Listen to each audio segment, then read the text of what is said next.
So guys very good afternoon. कैसे हो सब लोग? बढ़िया, परफेक्ट, ठीक है। तो ऐसा है, आज का हमारा टॉपिक है जी वाटरशेड या वाटरशेड मैनेजमेंट, जिसको हम कंप्लीटली अगर हम बात करें तो ये कह सकते हो कि समझ में कई बार आ भी जाता है और कई बार नहीं भी आता है। लेकिन समझ में आने का और नहीं आने का एक छोटा सा रीज़न है, क्योंकि आप अगर क्लास में ध्यान से समझ लोगे तो मुझे लगता है कि इस टॉपिक को बाद में पढ़ने की ज़रूरत भी नहीं होगी। केवल 10-15 मिनट दे दीजिएगा, डिस्कशन कर लीजिएगा, मोर देन एनफ है। और इसमें से कई प्रकार के क्वेश्चन जो कवर हो जाते हैं, ठीक है। सबसे पहले तो ये जो वर्ड है ना वाटरशेड, इसका मतलब क्या होता है? आप ना इसको तोड़ने की कोशिश करो इस शब्द को, है ना। जैसे हमने वाटर प्लस शेड, देखो पानी का तो हमें पता है, हम अच्छे से जानते हैं, लेकिन अब ये क्या है, शेड क्या है जो इस चीज को कवर कर रहा है? तो एक प्रकार से छत आप कह सकते हो, है ना। हम शेड जो वर्ड यूज करते हैं वो कहीं ना कहीं आप खुद सोच के देखो। जैसे फॉर एग्जाम्पल हमारा कोई भी वाटर बॉडीज है, वाटर बॉडीज के नाम अगर हम लेना स्टार्ट करेंगे तो रिवर है, या एक पॉन्ड हो सकता है, या एक लेक हो सकती है, या आपका कोई भी, है ना। जैसे आप छोटे पॉन्ड से लेके आप एक बड़ी नदी या फिर एक बड़ा महासागर, है ना, किसी की भी बात कर सकते हो। तो अब क्या है कि क्या ये जो वाटर बॉडीज हैं इनमें पानी कहाँ से आता है, पानी कलेक्ट कहाँ से होता है? तो आप सब लोग जानते हो, हम लोगों ने पढ़ा हुआ है अच्छे से कि क्या आती है जी आपकी बारिश। यस और नो? बारिश होती है। अच्छा, बारिश जब होती है तो पानी आपका वाटर जो है वो क्या होना स्टार्ट हो जाता है जी? कलेक्ट होना स्टार्ट हो जाता है। अब कहाँ पर कलेक्ट होगा आप सब लोग जानते हो। जैसे फॉर एग्जांपल ये हमारा एक बड़ा सा पहाड़ है, ठीक है। इसके साइड में एक छोटा सा पहाड़ फिर होगा यहाँ पे, ठीक है, फिर यहाँ पर होगा, और ये सब मिलकर एक बीच में यहाँ पर इस प्रकार से एक घाटी नुमा स्ट्रक्चर बना देते हैं, जिसको हम वैली बोलते हैं। वैली है ना, जो भी आप प्रोनाउंसिएशन करोगे, ठीक है। तो ये जो वैली होती है इसमें क्या होता है, एक गहरा एरिया होता है जहां पर आपका जो साइड में बाउंड्रीज है वो आपका, अब देखो यहाँ पर ये जो पहाड़ है या कोई भी ये स्ट्रक्चर होता है, ये किसका काम करता है? बाउंड्रीज का काम करता है, रीजेस का काम करता है। जैसे हम लोग खेत में आपकी रीज बनाते हैं ना, अरे यस और नो? अब आपके खेत में रीजेस का मतलब क्या होता है कि ये एक बाउंड्री डिसाइड कर रहा है ना। अब देखो अगर लार्ज बाउंड्री है, इसका मतलब हम एक खेत से दूसरे खेत के अंदर आपका अलग कर रहे हैं। एक ही खेत में आपकी रीजेस बना रहे हैं तो वहां पर मतलब एक पर्टिकुलर एरिया को दूसरे एरिया से अलग किया जा रहा है, सेपरेट किया जा रहा है, अलग अलग पर्पसेस के लिए किया जाता है। यस और नो? अब देखो यहां क्या है कि इसी प्रकार से ये भी एक क्या काम करेगा, आपका बाउंड्री का काम करेगा। अब बाउंड्रीज का काम करेगा तो यहां पर क्या होगा, जैसे पानी यहां पर बरसा, पानी यहां से बरसा, पानी यहां पर, अब हो सकता है कि एक यहां पर भी एक छोटा सा आपका तालाब सा बन जाए और फिर वहां से पानी आपका मूव ऑन करना स्टार्ट करे।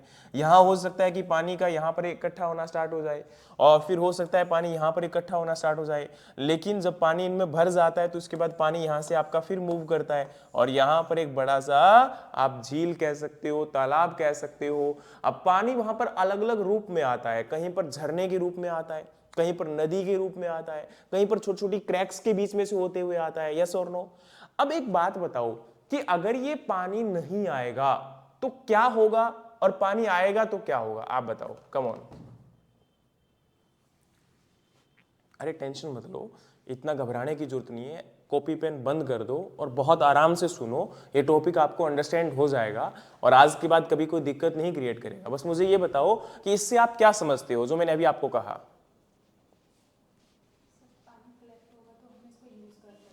ओके, और कैसे आप बताओ पर्पसेस मेरे को।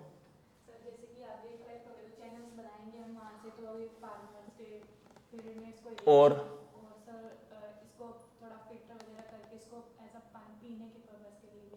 ओके, और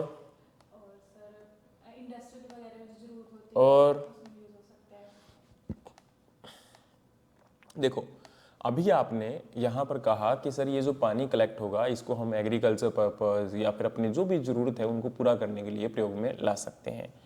लेकिन एक बात आप खुद सोच के ये देखो कि अगर ये पानी इस प्रकार से आपका कलेक्ट नहीं होता, ये झील नहीं बनती, ये नदियाँ नहीं होती, ये तालाब नहीं होते, तो क्या इनके आसपास या जो पानी आपका बह के आ रहा था उनके आसपास वहाँ पर हमारे पौधे होते? क्या हमारी वेजिटेशन होती, क्या जहां पर पानी आपके कलेक्ट हुआ है उसमें हमारे बहुत सारे वाटर जो ऑर्गेनिजम्स होते हैं, जैसे कि फिश हो सकती है या कोई और आपका ऑर्गेनिज्म हो सकता है जो कि उस एरिया में सरवाइव कर सकता है, तो क्या वो हमारे प्रेजेंट होते? इसका मतलब इसके बेस पर हमारा एक पूरा इकोसिस्टम डिपेंडेंट होता है, हमारी जो बायोडाइवर्सिटी होती है वो भी इसके ऊपर डिपेंडेंट होती है। यस और नो?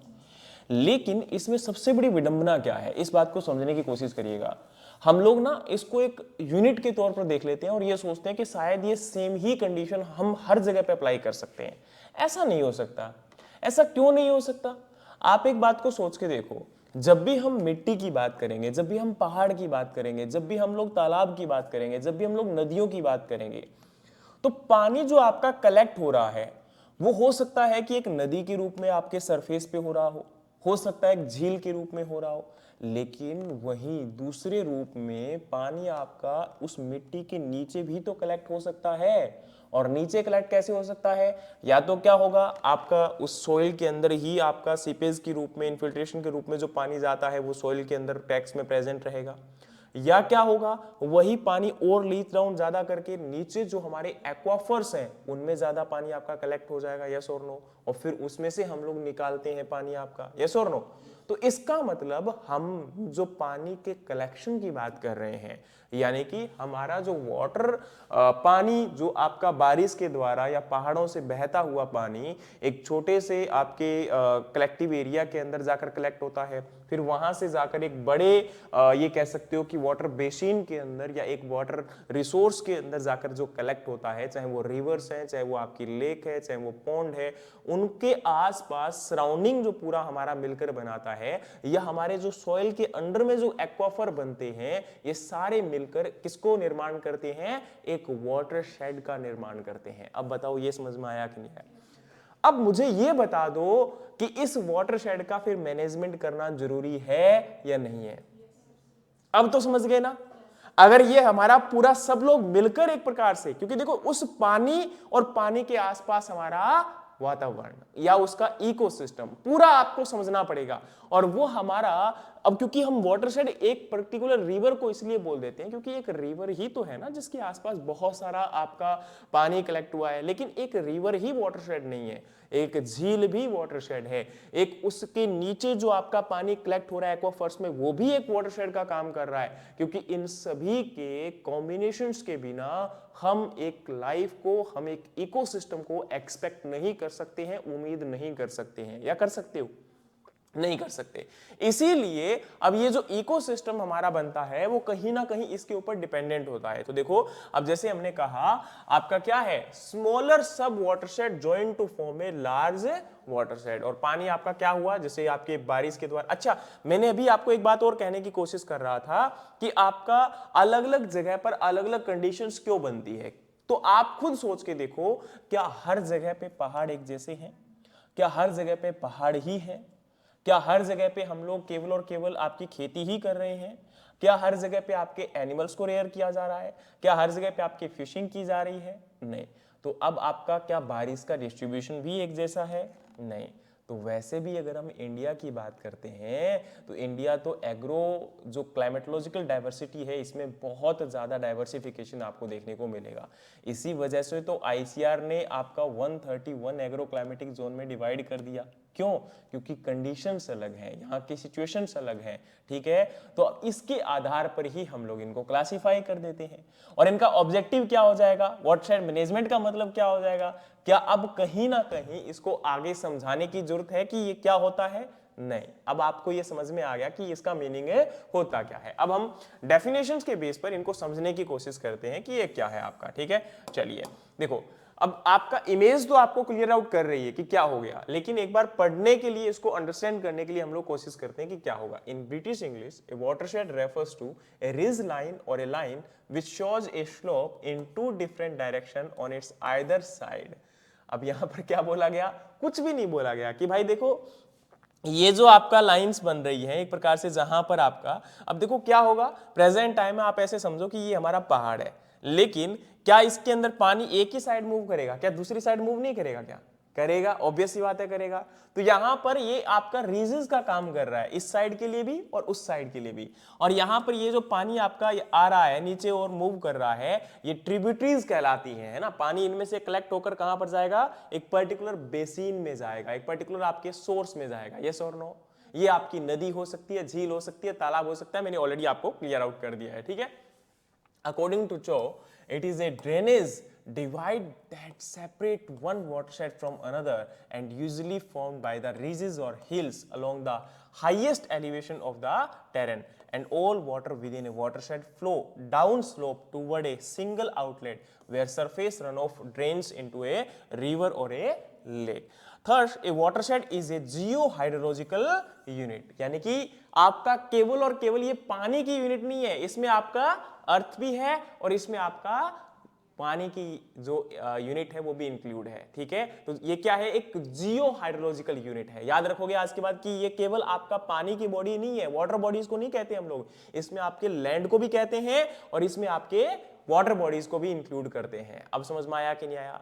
और अब आप ये भी जानते होंगे कि ये केवल और केवल, अब ऐसा तो है नहीं कि जमीन जहां पर प्रेजेंट है और जहां पर पानी प्रेजेंट है उसके आसपास में कोई ऑर्गेनिजम्स नहीं होंगे, तो ये आपके प्लांट और एनिमल्स, अब एनिमल्स में पूरा आपका एनिमल जगत आ जाता है। इसमें केवल ये नहीं कि मतलब गाय भैंस आएंगी, बकरी आएंगी, नहीं, इसमें पूरे जितने भी एनिमल्स जो ग्रुप से बिलोंग करते हैं वो सारे इसमें इंक्लूड हो जाएंगे। और प्लांट्स में जितने भी आपके फोना है, फ्लोरा और फोना हम लोग बोलते हैं ना, फोना एनिमल्स के लिए, फ्लोरा आपके प्लांट्स के लिए, सब इसमें इंक्लूड होंगे with micro organisms and all cycles will be included here. Yes और नो? अब देखो, in which all the run off is discharged through a one stream. समझ में आ गया? And thereafter it represent the basic unit of hydrological behavior where the hydrological cycle and its component can be analyzed independently, making it ideal for integrated and sustainable land and water resource management. अब इसके आधार पर हम decide करते हैं कि वहां पर किस प्रकार की मैनेजमेंट प्रैक्टिसेस को अडॉप्ट करना है, क्योंकि अलग अलग वेरिसिटी रहेगी कि नहीं रहेगी। मैंने अभी आपको कहा कि हर जगह पे आपकी सेम कंडीशन देखने को नहीं मिलेगी, हर जगह पे आपकी सेम स्थिति देखने को नहीं मिलेगी, तो इसलिए वहां पर आपके प्रोटेक्शन मेजर्स भी क्या होंगे, अलग अलग होंगे। यस और नो? आपके सॉइल के बेस पर, है ना। तो करेक्टर कौन कौन से आगे दिखाता हूं आपको, चिंता मत करिए, घबराने की जरूरत नहीं है। देखो लिखा क्या है, a watershed consist of both natural and man made features. इसमें आपके नेचुरल के साथ साथ क्या होंगे, मैन मेड फीचर्स भी होंगे। अब देखो इसके कंपोनेंट कौन कौन से हैं, तो इसमें आपका क्लाइमेट भी होगा, वेदर पैटर्न भी होगा, जियोलॉजिकल कंडीशंस होंगी, टोपोग्राफिक कंडीशंस होंगी। अब जियोलॉजिकल मतलब आपके अर्थ वहां पर किस प्रकार से है, टोपोग्राफी मतलब स्लोप क्या है वहां पर, ठीक है।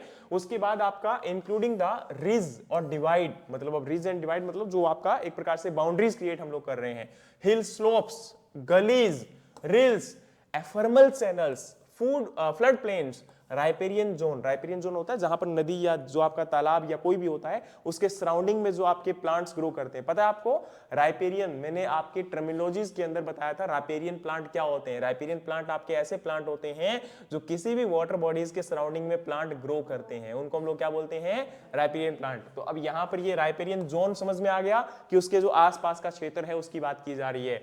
फिर आपका है perennial channels, vegetation, soil, aquifer and thereafter bedrock. Bedrock समझ गए कि जब पानी आपका नीचे जाता है तो जो आपका रेगोलिथ होता है, पेरेंट मटेरियल होता है, सॉइल के नीचे का जो बीनेथ पार्ट है जहां पर क्रैक्स में पानी आपका प्रेजेंट है, यस और नो, वो भी डिसाइड करेगा, क्योंकि उसके अंदर भी तो पानी स्टोर हो रहा है कि नहीं हो रहा।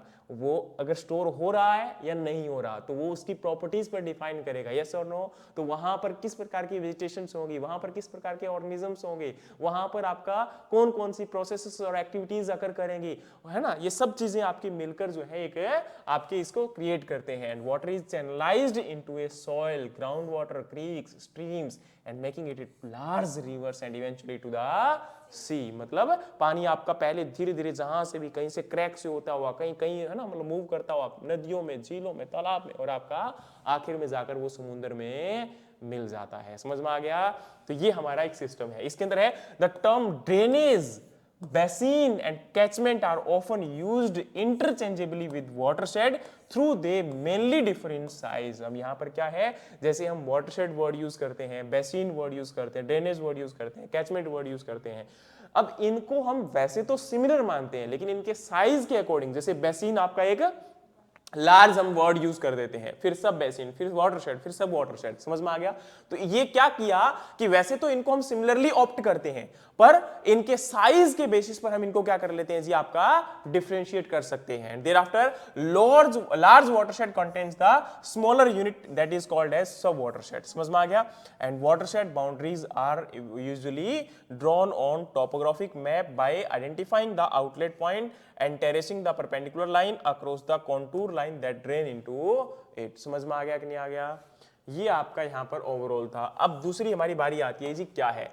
Today digital elevation model within GIS make this process easier, enabling the digital terrain analysis including the slope, flow path and stream network calculations। Watershed are crucial because any natural or human activity within them directly influences the stream flow and water quality at the reverse outlet। अब देखो यहां पर क्या बोला गया, यहां पर यह है कि एक तो इनको पहले जो था वो मेजरमेंट करना, इनको आइडेंटिफाई करना वो बहुत डिफिकल्ट हुआ करता था, लेकिन आजकल हमारे पास क्या है, बहुत सारे मॉडर्न इक्विपमेंट और मॉडर्न आपके इंस्ट्रूमेंट्स आ चुके हैं जिनके माध्यम से हम इजीली और इनको प्रिसाइजली क्या कर सकते हैं, मेजर कर सकते हैं कि पानी कहां से कितना किस प्रकार से आपका मूव ऑन कर रहा है।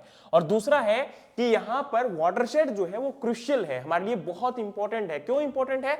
क्योंकि चाहे वो आपकी नेचुरल हो या आपकी मैनमेड एक्टिविटीज हो, ये डिसाइड करती है कि पानी जो आपका कलेक्ट हो रहा है कितना कलेक्ट हो रहा है, कैसे कलेक्ट हो रहा है, उसमें किस प्रकार की इंप्योरिटीज है, किस प्रकार की इंप्योरिटीज नहीं है, वो इरोजन कोज कर रहा है कि नहीं कर रहा है, वहां पर आपकी डिस्ट्रक्शन होंगी कि नहीं होगी, ये हमारी एक्टिविटीज के ऊपर डिपेंड करेगा। और आखिर में पानी वहां पर कितना कलेक्ट होगा, कितना नहीं कलेक्ट होगा, पानी आगे मूव ऑन कर रहा है, वो कैसे मूव ऑन कर रहा है, ये सब एक्टिविटीज हमारी नेचुरल और ह्यूमन एक्टिविटीज के ऊपर डिपेंड करती है। देखो पहले क्या होता था, आप सोच के देखो, आपका यहां पर क्या होगा, इस चीज को समझने की कोशिश करिएगा। जैसे आपका एक वर्ड आपने सुना होगा सिल्टेशन, जिसमें क्या होता है, सिल्टेशन में आपको समझाता हूं क्या होता है। जैसे एग्जांपल के तौर पे आप ऐसे समझिए कि हमारी एक नदी है, या जैसे फॉर एग्जांपल ये हमारे हम पहाड़ बना रहे हैं, आप समझने की कोशिश करिएगा इसमें क्या हमें बोलना चाहता हूं, ठीक है।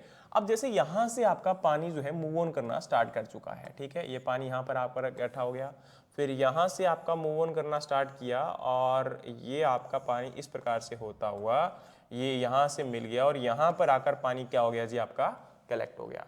अब एक बात सोचो कि जब ये पानी ऊपर से आ रहा है तो थोड़ा बहुत आपका सॉइल और सॉइल के पार्टिकल्स या जो भी आपके बेड रॉक मटेरियल्स हैं, पेरेंट मटेरियल्स हैं, वो बह के इसके साथ आएगा कि नहीं आएगा? ऑब्वियस ही बात आएगा।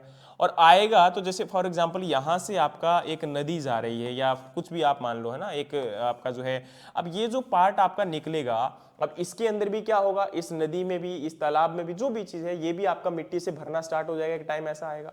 अगर हमने इसको खाली नहीं किया या टाइमली हमने कोई एक्शन नहीं लिया, जैसे नेचुरल तो अलग चीज होती है, लेकिन फिर भी क्या होता है कि धीरे धीरे धीरे धीरे वो अपने एरिया को क्या करेगा, एक्सपेंड करेगा। क्यों? क्योंकि उसके अंदर पानी भरना स्टार्ट हो चुका है। जैसे आपने सुना होगा कि भाई जो आपका पानी यहाँ पर अभी रिसेंटली जो डैम टूटे थे या जो आपका पीछे हिमाचल के अंदर जो ट्रेजेडीज हुई थी, तो उसमें आपने सुना होगा कि पानी का ओवरफ्लो होने का सबसे बड़ा कारण वहां पर था कि उसमें सिल्टेशन नहीं हुई थी कई सालों से। सिल्टेशन का मतलब था कि पानी जो उसमें मिट्टी जमा हो गई थी उसको बाहर नहीं निकाला गया था डैम के अंदर, क्योंकि जो फ्लोइंग वाटर होता है वो तो अपने साथ में बह के लेके चला जाता रहता है, लेकिन जो पानी रुक गया है उसमें तो मिट्टी आपके इकट्ठी होते रह रही ना आगे, और जो आपका पानी इकट्ठा हो गया उसके ऊपर ऊपर जो पानी आपका, क्योंकि अब देखो मिट्टी तो नीचे से आगे बैठ जाएगी और पानी जो ऊपर आपका आएगा वो एकदम से पानी के साथ फ्लो मूव कर रहा है। तो अब सिल्टेशन ना होने, डिसिल्टेशन ना होने के कारण, सिल्टेशन तो हो रही है, उसमें मिट्टी भर रही है, लेकिन डिसिल्टेशन नहीं हो रहा है, मिट्टी को बाहर नहीं निकाला जा रहा है। अब इसके कारण क्या हुआ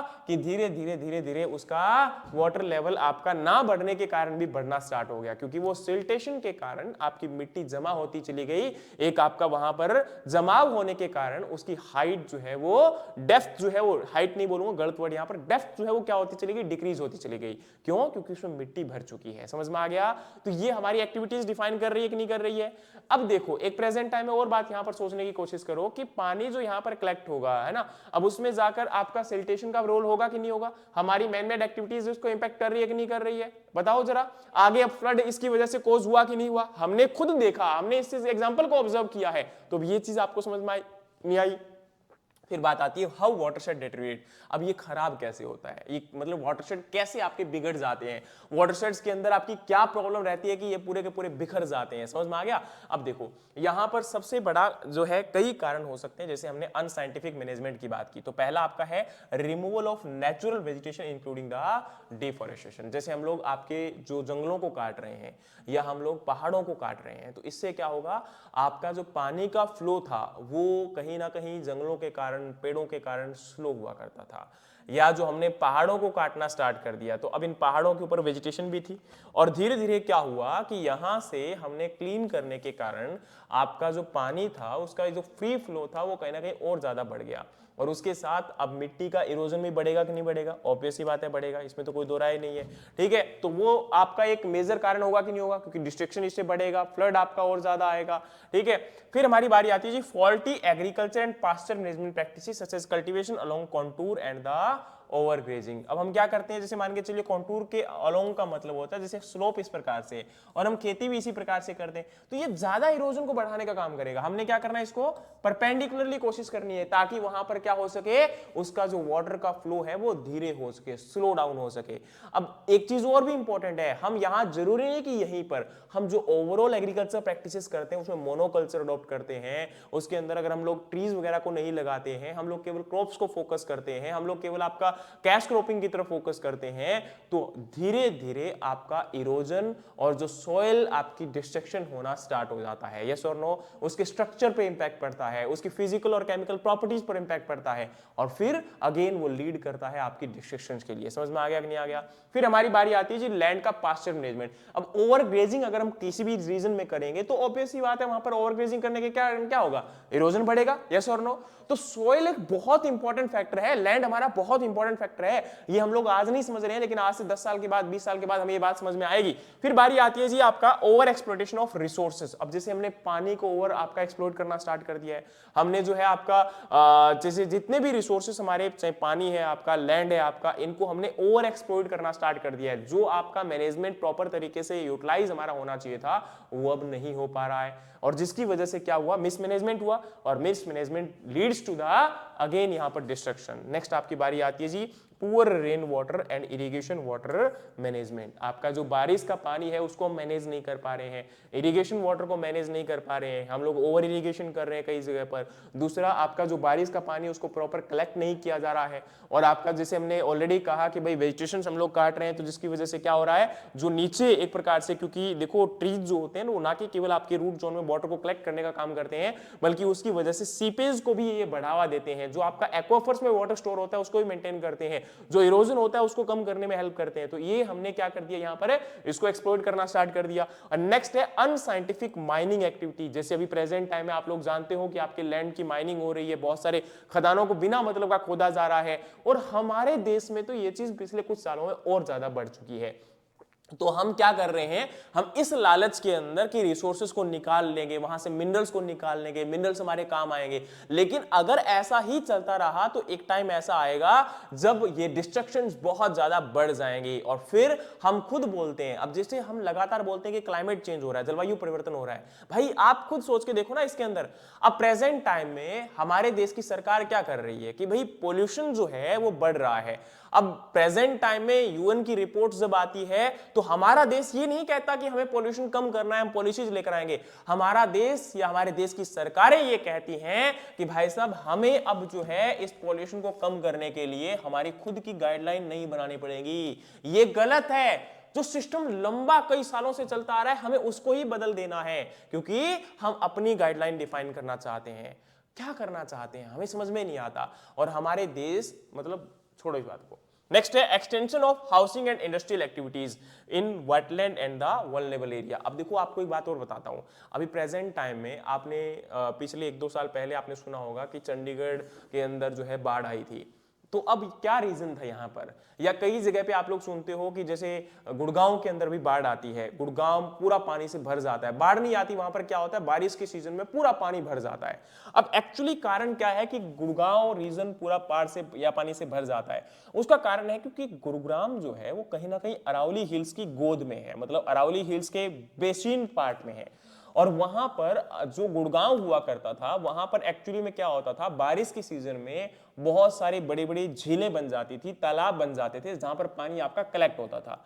अब क्या हुआ, समय के साथ सरकारों के साथ मिलकर, करप्शन के साथ होकर, और जो ये बिल्डर्स थे या ये कह सकते हो जो ये लोग माफिया था, लैंड माफिया, इन्होंने क्या किया, उस भूमि को एक्वायर कर लिया और वहां पर बनाने स्टार्ट कर दी ये बिल्डिंग्स। अब आप चाहे जितना मर्जी कर लो, उस वाटर को बारिश के सीजन में बाहर नहीं निकाला जा सकता, क्योंकि वो पानी उसकी जगह पर जाकर कलेक्ट कहीं ना कहीं तो होगा कि नहीं होगा। अगर आप एक जगह को थोड़ा सा ऊंचा कर दोगे तो दूसरी जगह पर जाकर कलेक्ट हो जाएगा, क्योंकि उसका नेचुरल जो आपका सिस्टम था वो वही था। तो ये जो वेटलैंड्स थे, हमने इनको क्या कर दिया, खत्म कर दिया। ये वेटलैंड्स का मतलब होता है जहां पर बारिश के सीजन में जाकर पानी आपका चाहे 2 महीने 3 महीने जाकर कलेक्ट रहता है, लेकिन वो बहुत इंपॉर्टेंट है। हमें लगता है कि ये तो पानी भर गया जी, कीचड़ हो गया जी, नहीं, ये हमारी अर्थ के लिए बहुत जरूरी है, हमारे नेचुरल सिस्टम के लिए बहुत जरूरी है। और नेक्स्ट आपका है जो वल्नरेबल एरिया थे, जो आपके बहुत ज्यादा प्रभावित थे, बहुत ज्यादा आपके ये संभावित क्षेत्र थे कि जहां पर आपका वेजिटेशन बहुत इंपॉर्टेंट थी, क्रूशियल थी। अब जैसे प्रेजेंट टाइम अरावली हिल्स है, इसकी डेफिनेशंस बदल दी गई है। आप सोच के देखो कि ये आपका green lungs of north India कहलाता है, पता है आपको। और प्रेजेंट टाइम में अगर ये खत्म हुआ, इसकी 90% क्षेत्र आपका अगर न्यू डेफिनेशंस के अकॉर्डिंग माना जाए तो खत्म हो जाएगा। और अगर ऐसा हुआ तो वो दिन दूर नहीं है जब हरियाणा, पंजाब, और पंजाब तो बहुत दूर है, लेकिन हरियाणा और दिल्ली और जो एनसीआर रीजन पूरा का पूरा, और विद राजस्थान, जहां पर आज प्रेजेंट टाइम में आप ग्रीनरी देख पा रहे हो, वो लगभग खत्म हो जाएगा। और बारिश के नाम पर हमें कभी कभी कुछ देखने को मिलेगा, थोड़ा बहुत, या फिर बहुत ज्यादा, जिस दिन भी आई फ्लड क्रूशियल देखने को मिलेंगे। ये कंडीशंस हो सकती है। तो ये हम नहीं समझ पा रहे हैं, लेकिन समय के साथ हमें स्थितियां समझ में आएंगी। ठीक है, अब बात आती है नेक्स्ट, हाउ वाटरशेड डिटेरियोरेट में। नेक्स्ट आपका है improper alignment and construction of infrastructure including the road, railway line. अब हमने जो एक डेवलपमेंट के नाम पर इनको क्रिएट करने का काम किया, उसमें हमने अपनी साइंटिफिक जो बेसिस थे, हमने उनको ध्यान में रखते हुए, अपनी बातों को ध्यान में रखते हुए, डेवलपमेंट को ध्यान में रखते हुए, जो नेचुरल आपकी पासवेज थे उनको हमने अवॉइड कर दिया। और जिसके कारण क्या हुआ, अगेन आपका यहां पर एक बड़ी बड़ी अलाइनमेंट्स हमने जो है डिस्ट्रक्शन करने का काम किया। क्लाइमेट में जो चेंज, अब देखो इन सभी का इंपैक्ट आपका क्लाइमेट चेंज, और क्लाइमेट चेंज के इंपैक्ट के कारण आप लोग समझ ही पा रहे हो क्या हो रहा है, फॉरेस्ट फायर्स, जंगलों में जो आग लग जाती है। अब ये भी एक मेजर रीजन है। अब ये नेचुरल कॉज आप मान सकते हो, क्योंकि देखो जंगलों में आग लग जाती है, ऑब्वियस सी बात है, गर्मी के रीजन में। अब वैसे भी टेम्परेचर बहुत बढ़ रहा है, तो क्लाइमेट चेंज का इंपैक्ट आपके जंगलों में आग लगने का कारण है। और आग लगने के कारण आप सब लोग जानते हो कि पेड़ नष्ट हो रहे हैं, वही वेजिटेशन खत्म हो रही है। Socio economic cause and political interference. अब देखो पॉलिटिकल तो आप लोग समझ ही गए होंगे, है ना, इसको तो बोलने की जरूरत नहीं है, किसी के लिए बोल दिया तो भावनाएं आहत हो जाएंगे आप लोगों की। ठीक है, तो बेटर है कि इसको आप ही समझिएगा। Multiple independent factor often act together degrade a watershed, यानी कि अब आपके कई बार क्या होते हैं, एक सिंगल फैक्टर भी इफेक्ट कर सकता है, या मल्टीपल फैक्टर्स भी किसी भी जगह पर हो सकते हैं। ठीक है, अब जैसे आपका पॉलिटिकल इंटरफेरेंस को आप लोग समझते होंगे ना, कि भाई आपका नीतियां बनाई जाती है, तो किसी पर्टिकुलर आपके बिजनेसमैन के फेवर्स के अंदर हम लोग ये नीतियों को क्रिएट कर देते हैं, और फिर उसके बावजूद वो चीजें आपकी बहुत ज्यादा वॉर्स हमें दिखती हुई नजर आती है। ठीक है, तो ये चीजें हैं। नेक्स्ट है this degradation leads to change in the water yield, ground water level, soil moisture, increased erosion, landsliding, altered soil texture, reducing the infiltration and more frequent floods और द ड्रॉट। अब जो मैं अभी बात कर रहा था वही आपको देखने को मिल रहा है। चाहे हम लोग यहां पर आपके सॉइल मॉइस्चर की बात करें, उसमें कमी आएगी आपको। दूसरा हमारा क्या होगा, ग्राउंड वाटर लेवल आपका डिक्रीज होना स्टार्ट हो चुका है। तीसरा आपका इरोजन बढ़ चुका है, लैंडस्लाइडिंग बढ़ रही है, यस और नो। और नेक्स्ट आपका है सॉइल का टेक्सचर में भी बदलाव आएगा। सॉइल के टेक्सचर में कभी वैसे बदलाव नहीं आता है, नॉर्मली बोला जाता है, लेकिन जब मिट्टी बह के एक जगह से पूरा लैंडस्लाइडिंग हो गया तो क्या होगा, टेक्सचर चेंज हुआ कि नहीं हुआ। और नेक्स्ट आपकी बारी है जी रिड्यूस द इनफिल्ट्रेशन। अब धीरे धीरे आपका अगर पानी वहां पर एकदम से मान के चलो सॉइल कॉम्पैक्ट हो गई, हार्ड हो गई, तो क्या इनफिल्ट्रेशन आएगा, नहीं हो पाएगा। And this leads to the आपकी सॉइल मॉइस्चर में डेफिशिएंसी देखने को मिलेगी, और फ्लड। अब क्योंकि अब पानी नीचे नहीं जा रहा है, इनफिल्ट्रेट नहीं कर रहा है, पूरा भर जाएगा। मैं आपको एक छोटी सी बात बताता हूं, कभी भी आप एग्जांपल के तौर पे देख लीजिएगा। एक होता है आपका ऑर्गेनिक लैंड, या ये कह सकते हो जहां पर नेचुरल फार्मिंग की जाती है। ज्यादातर आपका जो कंपोस्ट होता है, या ये कह सकते हो जो फील्ड का वेस्ट होता है, या जो प्लांट वेस्ट होता है, ऑर्गेनिक मैटर है, उसको लगातार उसके अंदर ही डिकम्पोज किया जा रहा है, और उसमें टिलेज वगैरह उतनी नहीं की जा रही है। और दूसरी तरफ एक लैंड है जिसमें आपका कल्टीवेशन लगातार हम लोग कर रहे हैं। दोनों में आप पानी को डाल के देखना, आपका ये जो लैंड होगा वो पानी को बहुत जल्दी एब्जॉर्ब कर लेगा, इसकी कैपेसिटी बहुत ज्यादा स्ट्रांग होती है। और ये हमारे खुद के फील्ड्स में हमने ऑब्जर्व की हुई है इस बात को, ठीक है। ये नहीं कि मैं आपको यहां पर ये बात ही बता रहा हूं, हमने खुद ने लगभग 1 से 1.5 एकड़ लैंड है जिसको हमने इस प्रकार से किया हुआ है, रखा हुआ है।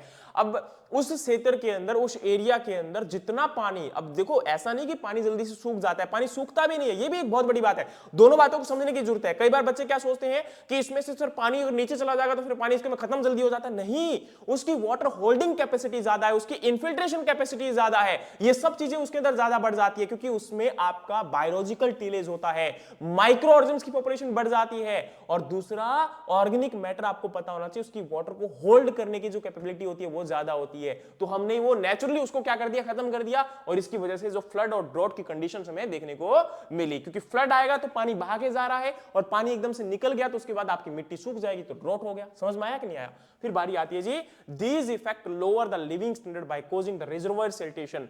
अब देखो यहां पर आपको समझ में आ गया, रिजर्वायर सिल्टेशन का मतलब पानी और मिट्टी उसमें भर रही है। रिड्यूस द बायोमास, अब बायोमास आपका डिक्रीज हो रहा है, मैंने ऑलरेडी पहले बताया आपको। लेस वाटर अवेलेबिलिटी, पानी की उपलब्धता नहीं है।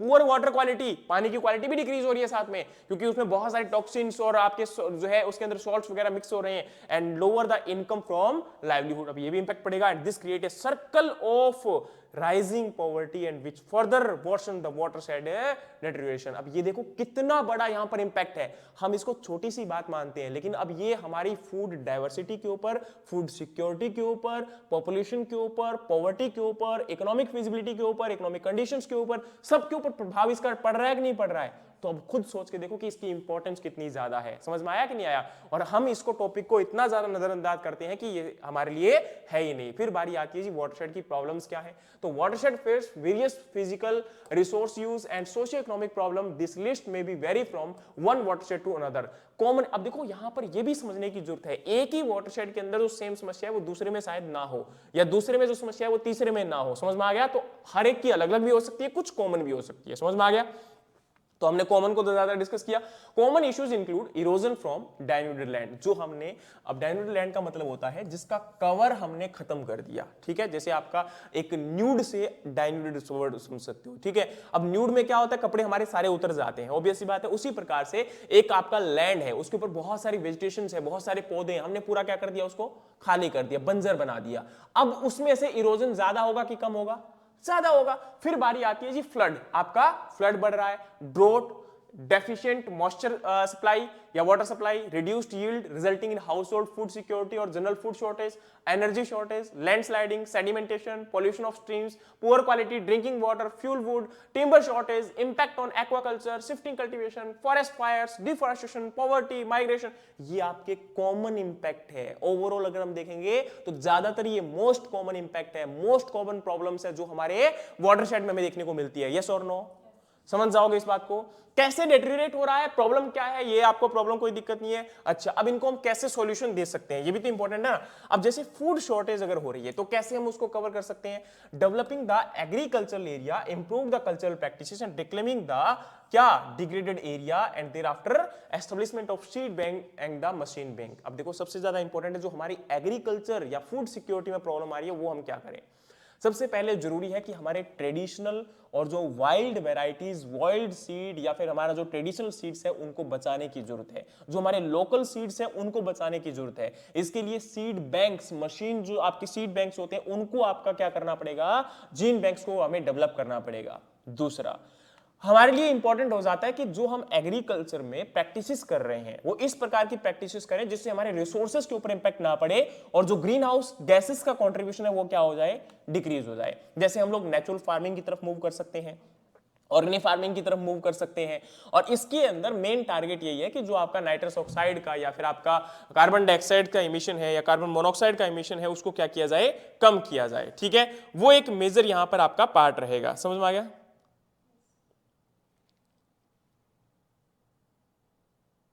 ठीक है, अब देखो फिर हमारी बारी आती है जी नेक्स्ट आपका इसके अंदर। अच्छा, और क्या कर सकते हैं इसमें? क्रॉप डाइवर्सिफिकेशन को अडॉप्ट कर सकते हैं। इसके अंदर आपकी जो है हम एग्रो फॉरेस्ट्रीज को ऐड कर सकते हैं। इसके अंदर हम लोग इंटरक्रॉपिंग और मिक्स क्रॉपिंग को अडॉप्ट कर सकते हैं। इसके अलावा नेक्स्ट है इरोजन कंट्रोल। अभी इरोजन को कंट्रोल करने के लिए हम लोग एग्रोनॉमिक और इंजीनियरिंग प्रैक्टिसेस दोनों को फॉलो कर सकते हैं, जैसे कॉन्टूर बंडिंग, ये आपका इंजीनियरिंग प्रैक्टिसेस का पार्ट आ जाएगा, या फिर जो आपके बोल्डर्स वगैरह होते हैं, जैसे पत्थर वगैरह के आपके स्ट्रक्चर्स बना दिए जाए ताकि पानी के फ्लो को स्लो डाउन किया जाए, ठीक है। या फिर जैसे आपके रिवर्स बह रही है तो उसके अंदर नीचे आपकी जहां है या जो पानी का फ्लो हो रहा है तो वहां पर आपके पत्थर वगैरह नीचे लगा दिए जाए ताकि वो मिट्टी को बहा के ना लेके जाए, है ना, तो वो आपके पानी को स्लो डाउन कर देता है। या फिर हम लोग क्या करें वहां पर एग्रोनॉमिक प्रैक्टिसेस में हम लोग जैसे एग्रो फॉरेस्ट्री की बात की हमने, वो लगा सकते हैं। फिर बात आती है जी poor quality drinking water, developing the ground water and thereafter rejuvenation of springs and water treatment and the pollution control. सबसे पहले आपके पोल्यूशन को कंट्रोल करने की जरूरत है। हम आज नदियों को, आपको पता है आपका जो फिकल मैटर है या जो बैक्टीरियल फिकल आपके मतलब जो आपके ये कह सकते हो ह्यूमन वेस्ट होता है, उसमें जो बैक्टीरिया होते हैं वो बैक्टीरिया आज गंगा नदी जो हमारी सबसे पवित्र नदी मानी जाती है, आप लोग सोचते होंगे कि उसके अंदर हम पानी पी रहे हैं, लेकिन अभी रिसेंटली बहुत सारी स्टडीज हुई हैं, उनमें पता चला है कि अब उसमें जो बैक्टीरियल अमाउंट है वो बहुत ज्यादा बढ़ चुकी है। गंगा का पानी बहुत सारी जगह पर पीने के लायक नहीं है। अब मतलब वो बात अलग है कि तुम लोग इसको हिंदू सेंटिमेंट मान लोगे कि अपने धर्म को बदनाम कर रहे हो, ये कर रहे हो, वो कर रहे हो, लेकिन सच्चाई को हम कब एक्सेप्ट करेंगे? बहुत सारे लोग बोलेंगे ये तो बहुत पवित्र नदी। अरे यार तुम एक बात को तुम थोड़ा सा तो दिमाग लगाओ ना कहीं वो पवित्र थी, लेकिन गंदा किसने किया? तुम लोगों ने किया ना, हम लोगों ने किया ना, तो हम इस बात को कब समझेंगे? ठीक है, अब एक बात को सोच के देखो कि हम बहुत सारी चीजें अपने आप में उन चीजों को एक्सेप्ट करने के लिए रेडी नहीं है, लेकिन क्या भगवान खुद आके किसी चीज को सही कर देगा? नहीं कर सकता है। आप प्रेजेंट टाइम में हर चीज अगर भगवान पे छोड़ दोगे तो आप डेवलपमेंट नहीं कर पाओगे और ये देश एकदम एक नरक का द्वार बन जाएगा। आपका नरक और स्वर्ग जो आप लोग ऑब्जर्व करते हो, जो स्वर्ग आज है वो नरक की द्वार की कंडीशन में हम लोग पहुंच जाएंगे। समझ में आ गया? तो हमें ये जरूरत है कि जो आपका पोल्यूशन है उसको इंप्रूव किया जाए, वाटर ट्रीटमेंट किया जाए, जो हम लोग इंडस्ट्रीज वेस्ट उसके अंदर डालते हैं वो ना डाला जाए, हम लोग उसके अंदर सफाई का ध्यान रखें, उसको क्लीन किया जाए, उसके नियर अबाउट जो ट्रीज है उनको लगाया जाए ताकि इरोजन वहां से ना बढ़ो, रिवर बैंक जो इरोजन आपका होता है वो ना हो, उसके अंदर आपका जो ग्राउंड वाटर है उसको इंप्रूव किया जाए। इसके साथ साथ जो आपकी स्प्रिंग्स जहां से आपका पानी कलेक्ट होकर उन नदियों में आता है उनको इंप्रूव किया जाए, उनकी भी क्वालिटी में इंप्रूव करनी पड़ेगी। अकेला ये नहीं है कि हमें उस नदी को इंप्रूव करना पड़ेगा। एंड नेक्स्ट है आपका energy shortage, fuel wood harvesting, hydro power development. अब हमें क्या करना पड़ेगा? जैसे हम प्रेजेंट टाइम में एनर्जी की रिक्वायरमेंट के लिए क्या कर सकते हैं, जैसे सोलर पावर आपके डेवलप कर सकते हैं, ठीक है, या जो आपके हाइड्रो पावर प्लांट्स लगाए जाते हैं उन टाइम पर भी वहां पर उस इकोसिस्टम को देखा जाए, ऐसा नहीं कि हम लोग एज इट इज उसको लगा रहे हैं। बहुत सारी बातों को इंप्रूव करने की उसमें जरूरत होती है। फिर बात आती है मॉल न्यूट्रिशन। मॉल न्यूट्रिशन मतलब आपका फूड की जो यहाँ पर हम खाते हैं, लेकिन उसके अंदर भी कई बार आपने देखा होगा फूड के साथ साथ उसमें न्यूट्रिशन की कमी होती है। न्यूट्रिशन को इंप्रूव करने के लिए हमें क्या करना पड़ेगा? लाइवस्टॉक पॉपुलेशन को बढ़ाना पड़ेगा, क्रॉप डाइवर्सिफिकेशन करना पड़ेगा, क्योंकि हम लोग मोनोकल्चर के ऊपर जो डिपेंडेंट है वो हमें हटाना पड़ेगा। हॉर्टिकल्चर जो वेजिटेबल्स और फ्रूट क्रॉप्स है उनको लेकर आना पड़ेगा, क्योंकि वो भी तो जरूरी है ना। आज के टाइम पर हम लोग केवल रोटी और चपाती खाकर अपने न्यूट्रिशन को पूरा नहीं कर सकते, ध्यान में पता होना चाहिए। और ये नहीं कि उनको छोड़ सकते हैं, ये भी नहीं करना है। दोनों में बहुत आपका ये अंतर नहीं समझ में आता लोगों को। ये सोचते हैं कि जैसे फॉर एग्जांपल अगर मैंने न्यूट्रिशन की बात कर दी, तू कौन सा न्यूट्रिशिस्ट है? अरे समझ तो है ना, इतनी सी समझ तो हमें होनी चाहिए ना। हमारे आज एनवायरनमेंट के अंदर और हमारे इकोसिस्टम के अंदर बाहर के फूड की बात मत करो, एवोकाडो की बात मत करो, कीवी की बात मत करो, लेकिन जो हमारे यहां पर होता था ज्वार, बाजरा, रागी, क्या हमने उनको खाना बंद किया कि नहीं किया? कर दिया है। तो क्या हमारी न्यूट्रिशन हमें उतना मिलेगा? नहीं मिलेगा। उनके अंदर जो कैल्शियम था, उनमें जो आयरन था, आज वही कमी हमारे अंदर है। हम एनीमिया से जूझ रहे हैं, हम कैल्शियम डेफिशिएंसी से जूझ रहे हैं। आज हर दूसरा इंसान इन समस्याओं के सामना कर रहा है प्रेजेंट टाइम में, यस और नो? तो ये चीजें इससे बड़ी है, तो इसे इंप्रूव करने के लिए हमें डाइवर्सिफिकेशन की तरफ फोकस करना पड़ेगा, क्योंकि फूड उगेगा, अवेलेबिलिटी होगी, तभी तो हम खा पाएंगे। फिर आपकी बारी आती है जी polluted streams impacting the aquaculture. So we have to again sedimentation आपका कंट्रोल करना पड़ेगा, जो सेडिमेंटेशन बढ़ रहा है ना उसके अंदर। फिर दूसरा है पॉल्यूशन कंट्रोल, मैंने भी आपको बताया। वेस्ट वाटर ट्रीटमेंट, ये हमारे आपको ऑलरेडी बता दिया है ना तीनों के अंदर। तो ये आपके चाहे हम लोग एक्वेटिक एनिमल्स की बात करेंगे, ड्रिंकिंग वाटर की बात करेंगे, सबके लिए एक ही बात आपकी आ जाती है, फ्लडिंग। फ्लड कंट्रोल करने के लिए हमें रिजर्वॉयर्स को बनाना पड़ेगा, ये कह सकते हो पानी जहां पर कलेक्ट हो सके अच्छे से। Construction of levees and thereafter flood plain management and vegetation the drainage area. जो हमने पेड़ पौधों को काट दिया है, वहां पर कोशिश करिए वेजिटेशन को दोबारा रिजुनेट किया जाए। दूसरा, जो आपके रिवर स्ट्रीम्स हमने खत्म कर दी है उनको प्रॉपर फ्लो दिया जाए। आज अगर पहाड़ों में जाकर देखोगे, जहां से पहले आपका नदी का या किसी बारिश आने के बाद जो फ्लो हुआ करता था वाटर का, वो हमने ब्लॉक कर दिया है, जिसके कारण क्या हुआ, वहां से अगेन आपका इरोजन बढ़ा है। तो वो चीज हमें दोबारा से रिजुनेट करनी होगी ताकि आपका वाटर का प्रॉपर फ्लो बन सके। इससे आपका बाढ़ आने का चांसेस लगभग कम होगा। ये नहीं कि कंप्लीटली अवॉइड कर सकते हैं, लेकिन इन तरीकों से हम लोग क्या कर सकते हैं, उसको मैनेज कर सकते हैं ना।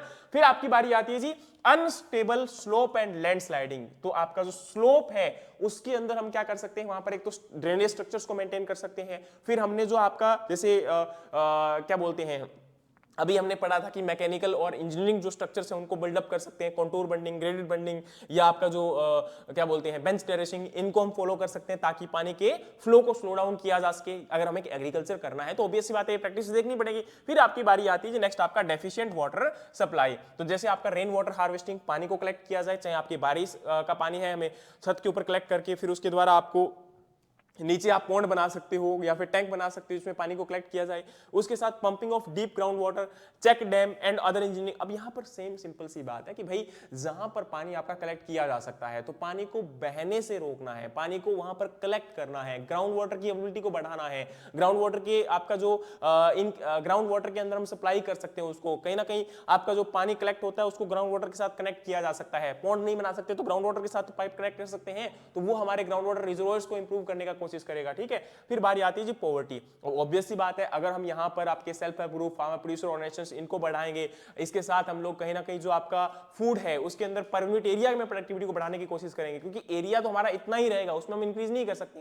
ठीक है, तो उससे हमारे जरूरी है कि उसको आपका इंप्रूव किया जाए। And migration, increasing the employment opportunity in the watershed areas. अब इन वाटरशेड एरियाज के अंदर अगर हमने एम्प्लॉयमेंट अपॉर्चुनिटीज क्रिएट नहीं की तो अगेन ये आपका डिस्ट्रक्शन का कारण बनेगा। समझ में आया कि नहीं आया? अब बारी आती है जी नेक्स्ट क्लासिफिकेशन ऑफ वाटरशेड। अब आपके साइज के आधार पर हम आपके वाटरशेड्स को क्या करते हैं, क्लासिफाई करते हैं। तो इसमें मेनली ये आपके पहला है, इसके अंदर हम लोग जो देखते हैं साइज के आधार पर, इसमें small watershed, medium watershed and large watershed. तो इसमें आपका 250 स्क्वायर किलोमीटर एरिया से कम अगर है तो वो स्मॉल है, अगर वो आपका 250 से 2500 स्क्वायर किलोमीटर है तो वो मीडियम है, और अगर 2500 स्क्वायर किलोमीटर एरिया से ज्यादा है तो वो हमारा क्या होगा, लार्ज होगा।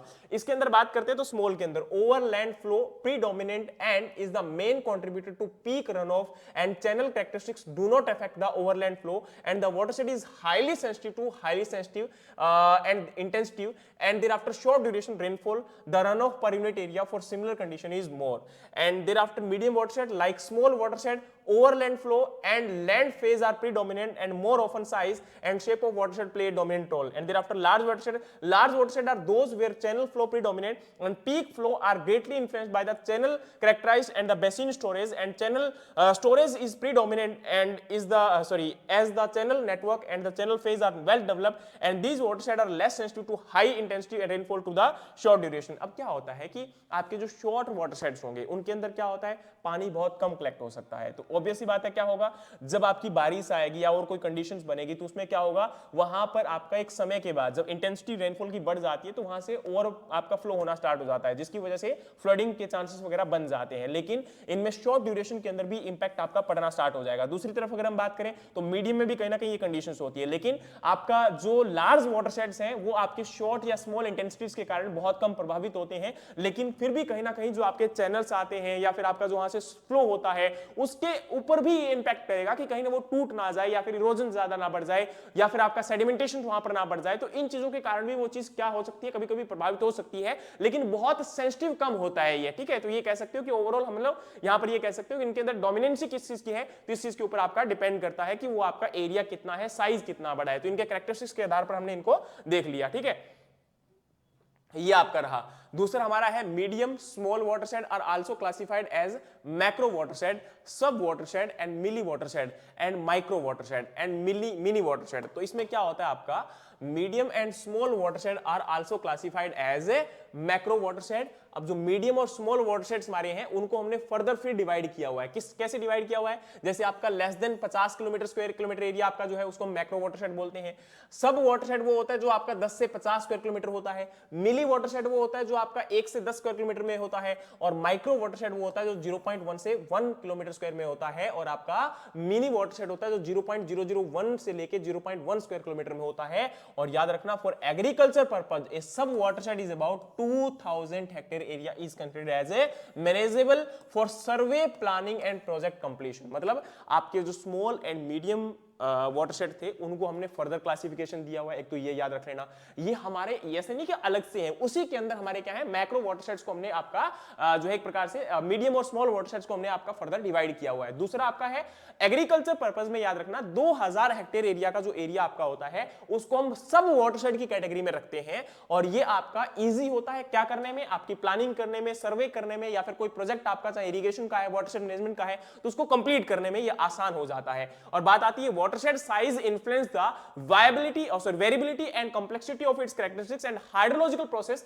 and thereafter spatial variability increase with size and large watershed being more heterogeneous, and besides water storage increase with increasing in the size watershed, and however watersheds of same size may still function differently if their landform and channel features are not alike। तो ये सारी बातें वही है कि भाई आपका जो लार्ज वाटरशेड्स होगा उसके अंदर इंपैक्ट कम पड़ेगा। दूसरा ये है कि भाई आपका जो वेरिएबिलिटीज हम लोग इनके अंदर देखते हैं या फिर जो कॉम्प्लेक्सिटी देखते हैं वो इनके साइज के ऊपर डिपेंडेंट होती है। वहां पर हम लोग क्या ग्रो करवा सकते हैं, क्या मैनेजमेंट प्रैक्टिसेस अडॉप्ट करते हैं, तो वो भी इनके साइज के ऊपर डिपेंडेंट होती है। ये सब बातें हमें यहां पर पता होनी चाहिए कि किस प्रकार से ये चीजें आपकी इंपैक्ट होती है। तो ये आपका क्या था, क्लासिफिकेशन का पार्ट था। लेकिन अब इसके अंदर शेप के आधार पर भी, जैसे आपका यहां पर स्क्वायर है, ट्रायंगुलर है, रेक्टेंगुलर है, ओवल है, फर्न लीफ है, पाम लीफ है, पाम शेप्ड है, पॉलीगन है, सर्कुलर है, सेक्टर शेप है, ये सारे आपके उनके साइज नहीं है बल्कि उनकी शेप के आधार पर हमने उनको क्लासिफाई करते हैं। तो ये ऑब्वियस सी बात है, क्लासिफिकेशन आपके शेप के आधार पर भी हो सकता है। ठीक है, for the same rainfall a long shape watershed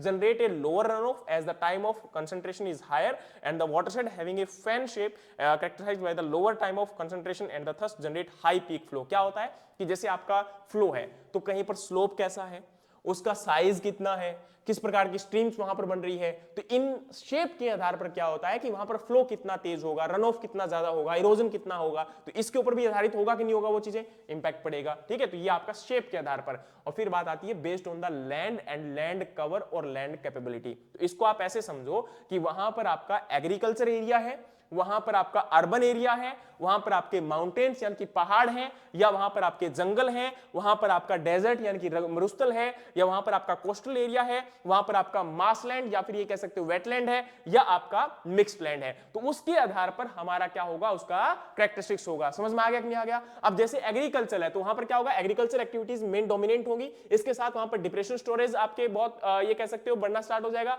unscientific management होता है किसका, और कारण क्या होगा, क्योंकि एग्रीकल्चर एक्टिविटीज जो है वो क्या कर देती है, इन्फिल्ट्रेशन रेट को रिड्यूस कर देती है। मैंने आपको अभी बताया कि हम नॉर्मली जो ट्रेडिशनल प्रैक्टिसेस फॉलो कर रहे हैं उसकी वजह से क्या हो रहा है, इन्फिल्ट्रेशन रेट आपका डिक्रीज हो रहा है। नेक्स्ट आपका है इंक्रीज या decrease run off and thereafter increase erosion, larger development of stream due to regular tilling of the field. वहां पर आपके लगातार वहां पर टिलेज करने के कारण, खेती करने के कारण आपकी स्ट्रीम्स डेवलप नहीं होती। जैसे हम जंगलों में जाएंगे, पहाड़ों में जाएंगे, वहां पर नदियों की स्ट्रीम्स देखने को मिलेंगी, क्या हमें खेतों में देखने को मिलती है? इस प्रकार से नहीं होती है। ठीक है, अर्बन एरिया में dominated by the building, road, street, pavement and the parking lots, and concrete pavement reduce the infiltration, increase the run off, artificial drainage system all together change the natural flow pattern. अब ये आपका अभी मैंने बताया, थोड़ी देर पहले बता के हटा हूं। अब हमने गुरुग्राम को या फिर जितने भी हमारे एनसीआर या जो आपके सिटीज बनाई है उनके अंदर ज्यादातर हमारे वेटलैंड्स को हमने कवर कर दिया, जिसकी वजह से क्या हो रहा है, आपका इन्फिल्ट्रेशन तो डिक्रीज हुआ ही हुआ, इसके साथ में जो फ्लो हो रहा था वाटर का वो भी हमने क्या कर दिया, ब्लॉक कर दिया। यस और नो? तो ये हमने किसकी वजह से, सिटीज बनाने की, अर्बन बनाने की। अब ऐसा नहीं कि बनाएंगे नहीं,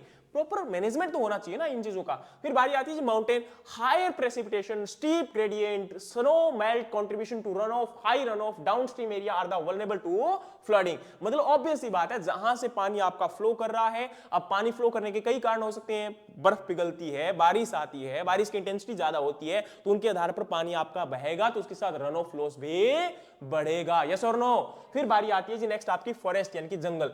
Forest cover dominate the other land use, higher interception and evapotranspiration, high infiltration reduce the surface runoff, groundwater flow is enhanced, deforestation may alter this natural balance in the watershed। अब देखो जंगलों के अंदर आपको पता है evapotranspiration भी यहाँ पर कहीं ना कहीं, और इसके साथ आपका इंटरसेप्शन जो है वो ज्यादा होगा, आपका हायर इन्फिल्ट्रेशन रेट देखने को मिलेगा, सरफेस रन ऑफ कम होगा, ग्राउंड वाटर फ्लो आपका ज्यादा इसके अंदर देखने को मिलेगा। क्यों? क्योंकि ये सब चीजें इनके ऊपर इंपैक्ट होती है कि नहीं होती है। फिर बारी आती है डेजर्ट, जंगल के अंदर वेजिटेशन नहीं होती है, मिनिमल स्ट्रीम फ्लो आपके डेवलपमेंट देखने को मिलेगा, इसके साथ सैंडी सॉइल ज्यादा होती है जिसकी वजह से इन्फिल्ट्रेशन ज्यादा होगा, बारिश कम होगी, हाई इवेपोरेशन होगा और लो रन ऑफ पोटेंशियल आपका देखने को मिलेगा, क्योंकि पानी इन्फिल्ट्रेट कर जाएगा ना, तो पानी वहां पर इरोजन नहीं हो पाता है। फिर बारी आती है जी coastals, a dynamic watershed in the close contact with the sea, higher cyclone rainfall and thereafter high tides and the wave action result in the backwaters and thereafter vulnerable to flooding and the shallow water tables threatening by the sea water interactions। अब देखो एक बात और समझने की कोशिश, जब समुद्र के नजदीक का एरिया होता है उसको हम बोलते हैं कोस्टल एरियाज, ठीक है।